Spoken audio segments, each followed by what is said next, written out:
Non, plus jamais ça. Azuma-san, non! Comme elle me paraît loin à présent. La nuit où j'ai appris que l'homme que j'aimais n'était plus un être humain. Oh, Azuma-san, pourquoi tu ne m'as pas dit que tu étais devenu 8-Man? Tu ne me faisais pas confiance? Ou bien tu l'ignorais toi-même jusqu'à ce fameux soir? Azuma-san, pourquoi es-tu parti? Est-ce le choc d'avoir découvert que tu étais un cyborg et que tu ne pouvais vivre avec ce secret?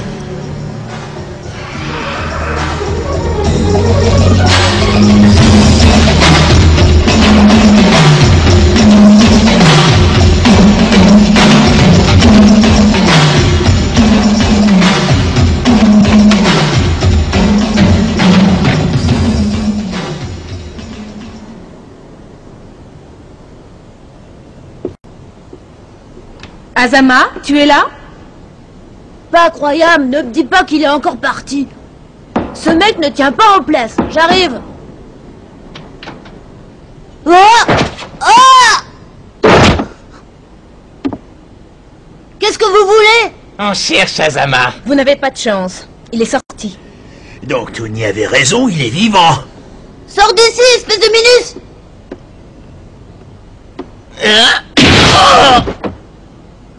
Gare à toi!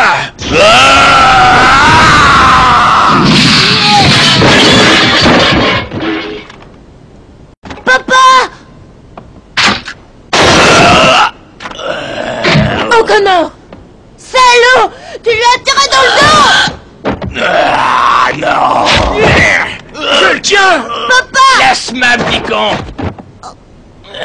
Et tiens-le, le lâche pas. Relève-toi! Espèce de chacal!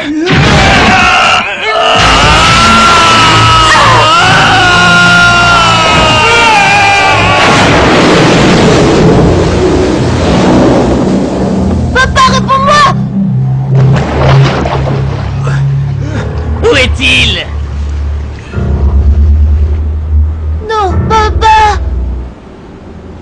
Admets que ton père était un peu trop vieux pour ce sport. Maintenant, on peut dire que le football est un sport réservé aux jeunes. Vous devez faire partie des monstres qui l'ont transformé en cyborg.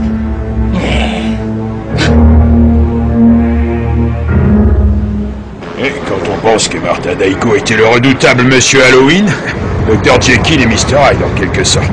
D'un côté un riche homme d'affaires et de l'autre un fou sanguinaire. Ah, la vie est bizarre.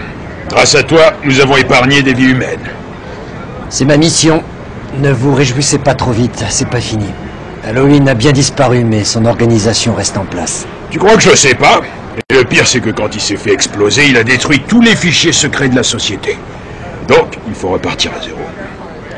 Si seulement nous savions qui a remplacé Daigo à la tête. C'est Tony Gleck. Hein? Tony Gleck, l'ancien flic, le époux, le tueur maniaque. Daigo s'est fait piquer la place par la manière forte. Ah bon? Alors il faut lui mettre la main dessus. Mais dis-moi, qu'est-ce qui t'arrive, Azama? Qu'est-ce qui s'est passé pour que tu sois si coopératif tout d'un coup? Le professeur a modifié le programme de mon processeur et grâce à ça, je suis devenu un petit robot bien obéissant. Il a fait ça pour ton bien, gamin. S'il ne l'avait pas fait, à l'heure actuelle, tu serais à la morgue. Je crois que tu peux le remercier, car il a fait de toi un super-héros. Non, il a construit une sensationnelle machine de lutte contre le crime fournissant les piles, c'est tout. Mais qu'est-ce que tu veux à la fin? De la pitié? Ne compte pas sur moi. Ton boulot consiste à faire régner l'ordre et la justice en ville, exactement comme nous. Justice. J'aimerais que tu m'expliques où elle est, la justice, dans cette ville rongée par le crime, la drogue et la corruption. Attends, où est-ce que tu vas? Où veux-tu que j'aille? Je vais traquer Tony Gleck. Après tout, je suis programmé pour ça. Et cette fois, ni toi ni personne ne m'empêchera de l'anéantir. Tu vois, chef, maintenant que je suis un cyborg, j'ai aussi le droit de tuer. Mais seulement pour faire justice. Je vais nettoyer cette ville de la vermine qui s'y trouve, quitte à employer les grands moyens. Hé, chef. Un appel urgent, un noyé. Hein? Mais qu'est-ce que fait encore par ici, celui-là? Ça suffit. Alors, de quoi s'agit-il? Ils ont repêché un corps dans la rivière. Pas très loin du débarcadère, mais ça correspond au mec qui est tombé de sa fenêtre dans le West Side. Un homme de race noire balèze. Ils l'ont identifié, c'est un ancien joueur de football nommé O'Connor. Certainement un suicide, d'après moi. Alors qu'est-ce qu'on fait, chef? Prenez 2 hommes avec vous et allez sur place. Bien. Hein?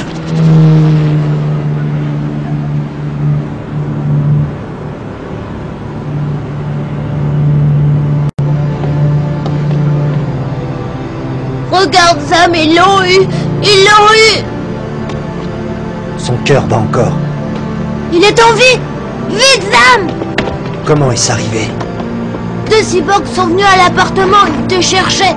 Papa et moi, on a essayé de les arrêter, mais ces enfoirés lui ont tiré dans le dos. Qu'est-il arrivé à Sachiko?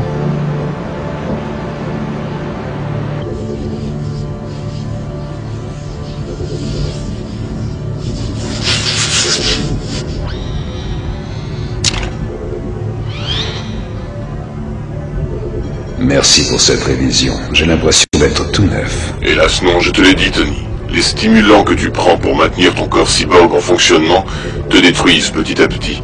C'est juste une question de temps. Mais la fin est irrémédiable.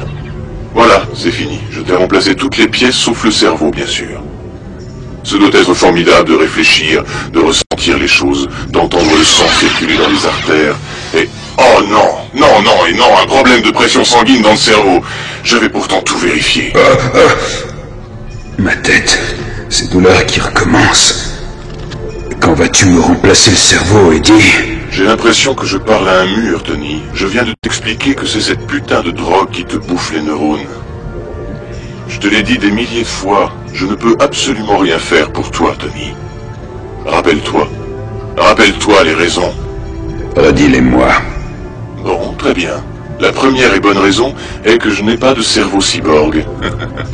La deuxième est que si je t'en équipais, qu'est-ce que je ferais après avoir vu que tu deviendrais indépendant et que tu pourrais te passer des cyberdrogues? Je ne te crois pas. Oh, mais t'énerve pas, Tony. C'est toi qui veux savoir. Tu es un excellent homme de main et une excellente machine à tuer, mais techniquement parlant, je dois admettre que 8-Man est supérieur. Reconnais toi-même que 8-Man est le plus parfait des cyborgs jamais créés. Ne te sens pas frustré, mais tu es en 2e position, car il a quelque chose en plus. Un implant neurologique artificiel hyper sophistiqué. J'ai travaillé avec le professeur qui l'a développé. Je pensais qu'il serait utilisé uniquement par le ministère de la Défense, et je suis surpris de le voir adapté dans le civil. Je n'ai absolument rien compris, Eddie. Essaie de parler clairement. Je te parle d'un cerveau cyborg. Actuellement, c'est la seule chose qui différencie 8-Man d'un cyborg ordinaire comme toi, Tony. Voilà ce que je voulais t'expliquer. J'ai compris. Rien ne m'empêche d'en voler un. Exactement, à condition qu'il ne soit pas endommagé. Si tu le ramènes en bon état, je peux te le greffer. Je vais devenir un 8-Man. Qui le croira? C'est une idée qui me plaît beaucoup.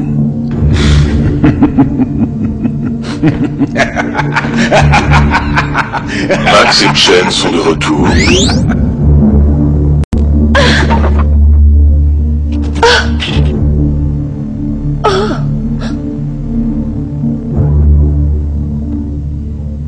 Hey Chen, passe-moi une dose. Bien sûr, mais fais attention, Max.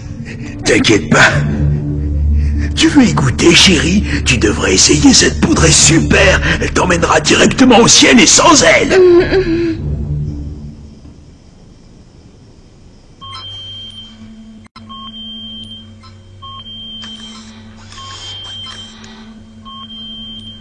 Papa, je t'en supplie, tu dois vivre.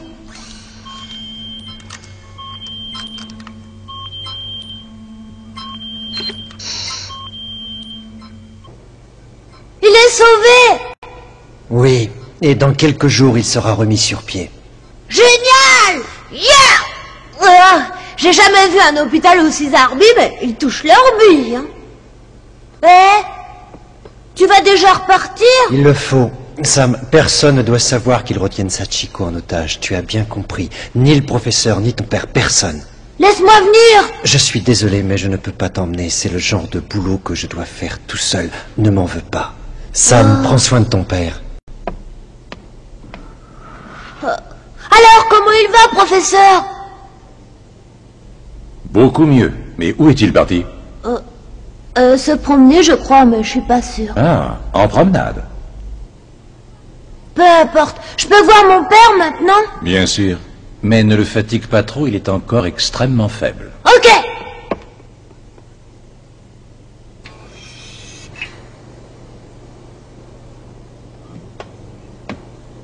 Allez, Sam, dis-moi la vérité. Tu ne sais vraiment pas où est parti Azama? Oh, arrête, professeur, et réfléchis, je suis qu'un petit punk qui me dit jamais où il va. Oh, papa! Sam, Doucement, papa. Sam, donne-moi à boire. Va lui chercher un peu d'eau. Il y a un robinet au bout du couloir.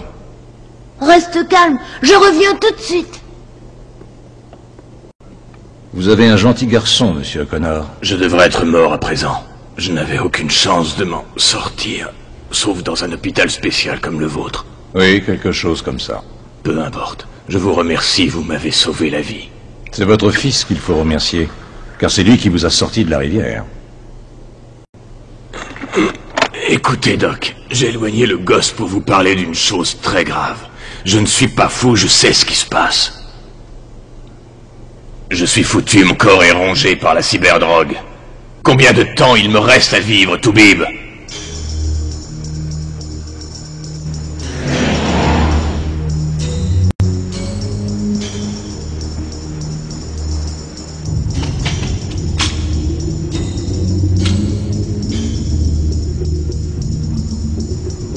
Ok, je suis arrivé, les mecs.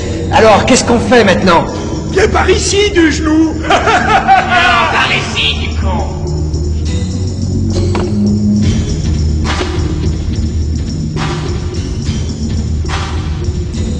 Allez, montre-toi, Tony. Me voilà. T'énerve pas, c'est mauvais pour la santé. Des nerfs mais pas de cervelle, hein? C'est certainement ce qu'il faut pour être détective. Je suis venu, alors laisse-la partir. Tu as besoin de te protéger derrière une femme pour te sentir en sécurité, espèce de minable. Wow! Je suis devenu sérieux, monsieur le privé. C'est étrange. Mais il y a 3 ans maintenant, tu disais la même chose. Simplement, ce n'était pas la même fille. Poupée, je vais te raconter une histoire. Moi et quelques collègues de la police, on avait mis sur pied une petite organisation qui tournait gentiment. On se faisait du fric pour notre retraite avec le chantage, le racket et la drogue. Puis ce boy scout est arrivé pour mettre son nez dans nos affaires. Nous avons tout essayé pour régler ce conflit entre gentlemen. Nous lui avons proposé plus d'argent qu'il n'en gagnerait dans toute sa vie. Mais monsieur a refusé. Monsieur jouait les incorruptibles. Tout ça te paraît raisonnable, n'est-ce pas, Poulette? Mais Blanche-Neige n'a rien voulu entendre. Alors sa fiancée, bang bang. Ça m'a déchiré le cœur, mon pote, mais elle serait encore en vie si tu étais moins con. C'est entièrement de ta faute si elle est morte, et c'est toi le responsable de nos emmerdes, alors tu vas payer. C'est marrant, cette bonne vieille terre tourne toujours, la vie s'est écoulée, le temps aussi, et nous voilà revenus 3 ans en arrière. Mais cette fois, ça se passera autrement. Tiens-moi cette petite, il faut qu'elle voie ça.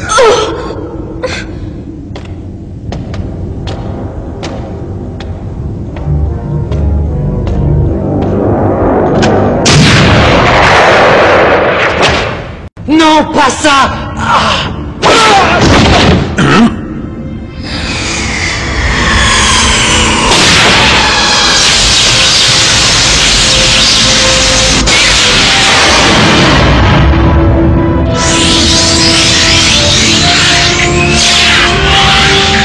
Quoi?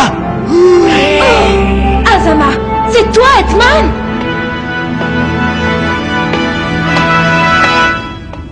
Crève, charogne.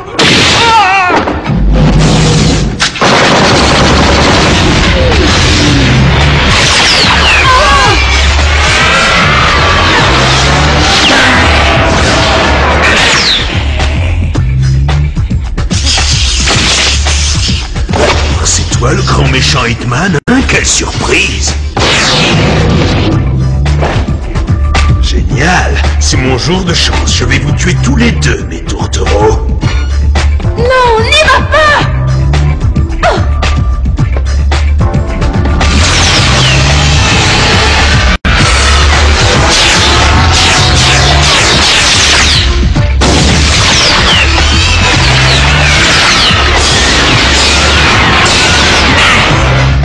dans les jambes. Cours trop vite.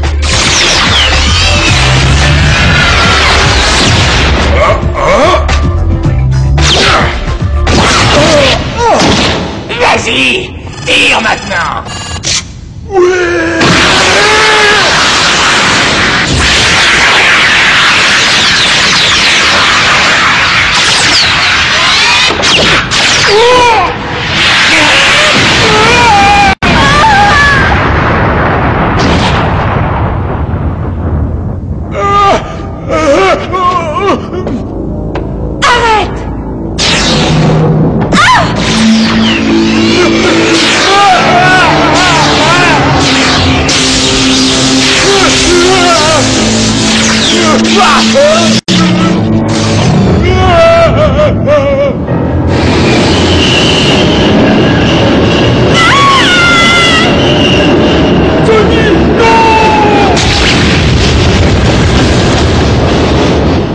Je suis désolé pour ton petit ami.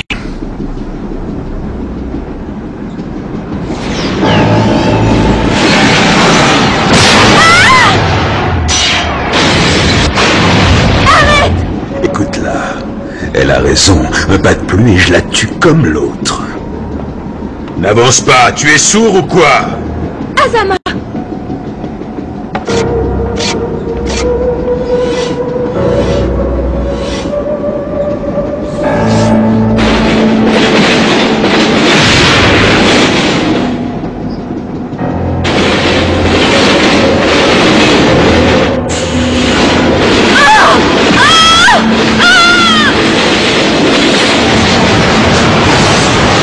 C'en est fini du cyborg parfait. Mon Dieu! Hein? Vite, par ici.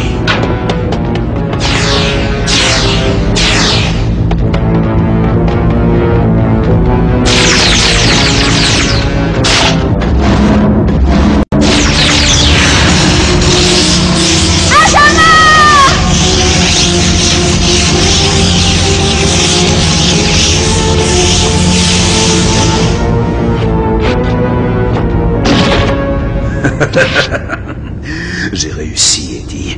Avec son cerveau dans mon corps, plus rien ne pourra m'arrêter. Qu'est-ce qui ne va pas, Sam? Tu n'as pas faim? Mon père est toujours pareil, n'est-ce pas? Qu'est-ce que tu veux dire? Allons, professeur, je suis un môme, mais je suis pas naïf. Il a toujours besoin de cyberdrogue. Je connais bien le processus.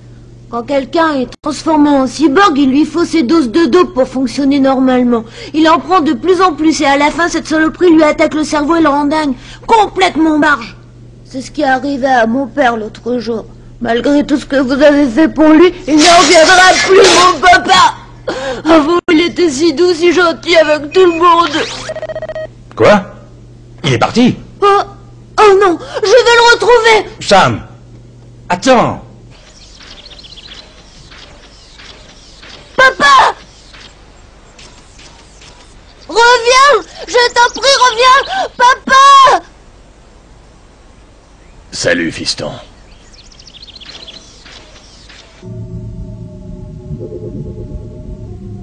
Le cerveau cyborg, c'est extraordinaire.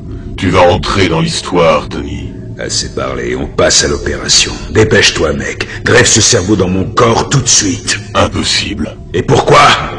Un transfert physique est hors de question. Par contre, je peux effacer de son cerveau tout ce qui concerne Azama et remplacer ses données par les tiennes. Mais qu'est-ce que ça veut dire?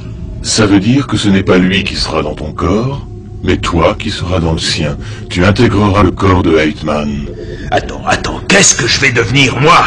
Je vois que cela te perturbe, alors écoute calmement. Tu seras Heitman, je transfère les données d'Azama du cerveau cyborg dans le tien. Oh, mais je trouve d'autres données dans Heitman. Fascinant. Ce cyborg était habité par une autre personne avant, quelqu'un appelé Azuma-san. Oh mon Dieu! Dites-moi, où est-il? Qu'est-il arrivé à Azuma-san? Il a été effacé de la mémoire, sauf son nom. Il n'existe plus. Désolé. Donc tu le connaissais aussi, hein?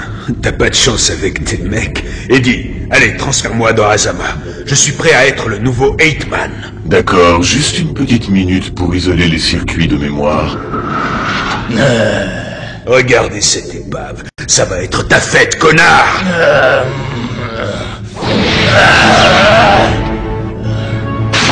Tu vas crever, sale petit junkie. Tu n'aurais jamais dû venir ici. Hey, Tony! Tony, fais attention à l'ordinateur. Hein? Espèce de saccade, je ne veux plus que mon fils ait honte de moi. Tu comprends ça, hein, salaud?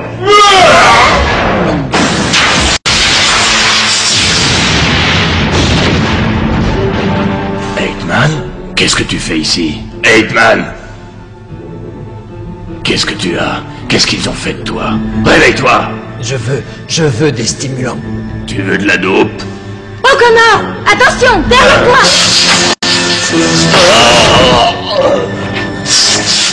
Tu es game over, champion.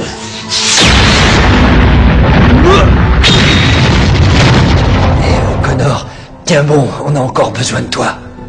Cette fois, j'ai l'impression que je m'en sortirai pas. Bonne chance. Voilà ce que tu veux, mec, où dois-je la mettre? Il y a un orifice dans ma ceinture. Prends bien soin de Sam.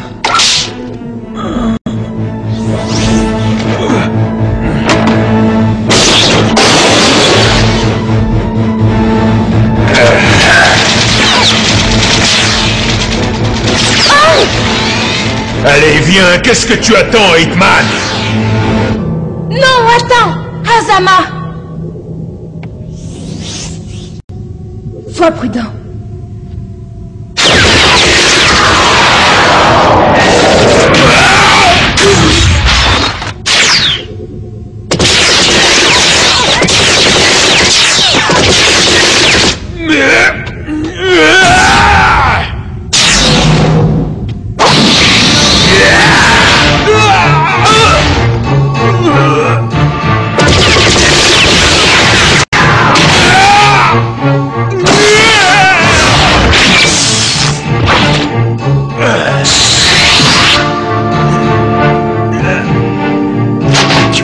Même sans ton cerveau, je reste le meilleur.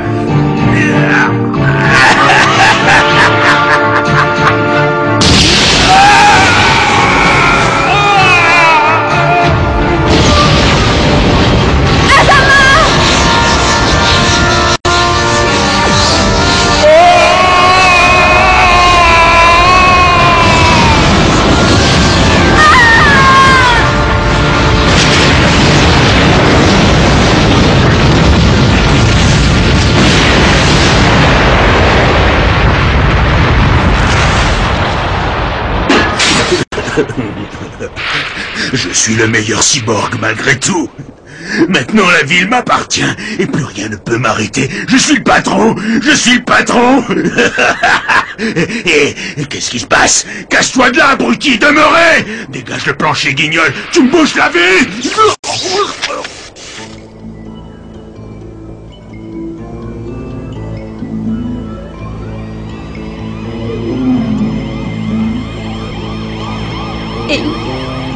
Il est mort.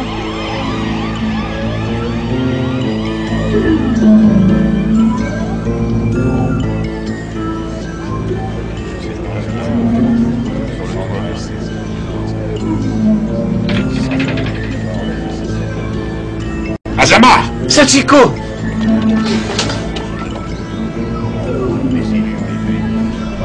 Papa.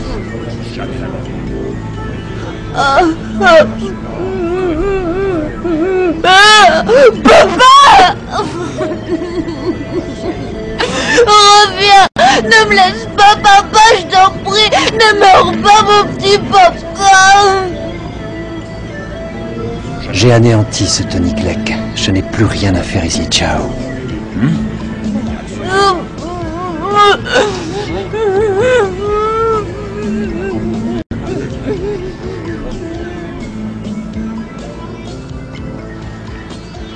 C'est décidé? Tu nous quittes pour de bon? Oui, pour le petit. Cette ville lui rappelle trop de mauvais souvenirs. Cette fille est amoureuse de toi, tu le sais. Pas de moi, mais de quelqu'un d'autre. Bon alors, mec, on se tire? J'arrive, Sam.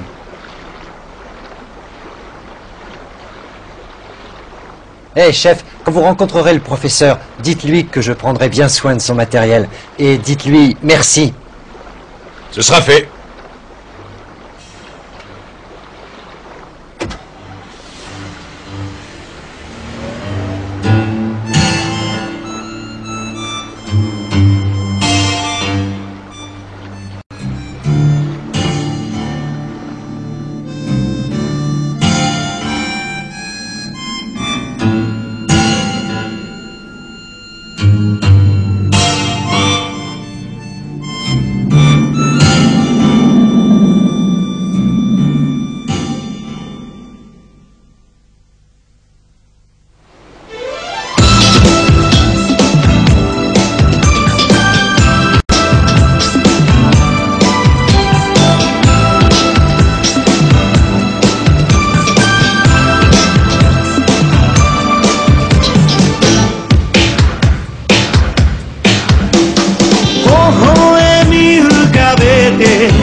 Hé les gars, je pense que vous avez besoin d'une standardiste.